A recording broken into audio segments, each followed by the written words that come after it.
All right, Andrew and Nick back here again for part 5 of our remote learning framework, and we're going to be talking a little bit about product. And so this might be kind of new to some people, and it's an interesting way to think about how we might ask learners to show what they know once they've had a chance to go through some of the steps that we noted in our earlier videos. So if you didn't get a chance to check those out, encourage you to go back and watch those. But in this video, we're going to focus in on that 5th and final piece down there in blue, student product. Excellent. Let's look. And so we've gone through just a quick once over here. We've identified the learning objective.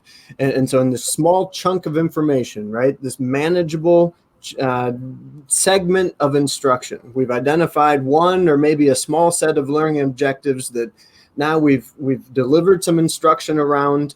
We've engaged kids in some of those process activities so they know they're on the right track before they dive deeper when we talk about those practice activities. And now finally, we're going to ask them to show their understanding, show what they know. I hope you see the progression here as we dive deeper into those depths of knowledge, or if you're more familiar with Bloom's taxonomy, the process activity, the real purpose is helping students remember or process the instruction that happened, and then the practice as they dive deeper, begin to apply. And now at product, we're asking kids to create something to show their understanding of the objective. Real quick though, we're not thinking in the context of a remote learning experience about a 20-page essay, a 15 slides presentation. We're thinking quick and dirty. Kids create something that shows their understanding of that core concept in that objective here. And so if we're thinking about kids creating something, now the question becomes around assessment. How do you assess those different products? Maybe one student chose to create a quick little poster, one-page poster. Another student chose to record their voice explaining the content objective. Great. So when we think about a rubric assessment, the key here that we want to communicate is that your rubric is flexible to meet the needs of different kinds of products. There, our recommendation is that you really focus we focus the feedback around the objective. And so thinking about things like definition of key terms, potentially illustration of key processes, or maybe justification of claims and conclusions. Maybe it's application to a real world problem.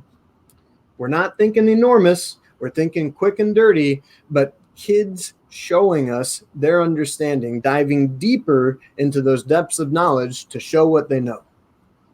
Yeah, I love that. And 2 things to just kind of round that out quickly would be, one, to say that maybe initially you would share something like a choice board where you would give some of those options to students that maybe wouldn't naturally have an idea for how they might show what they know.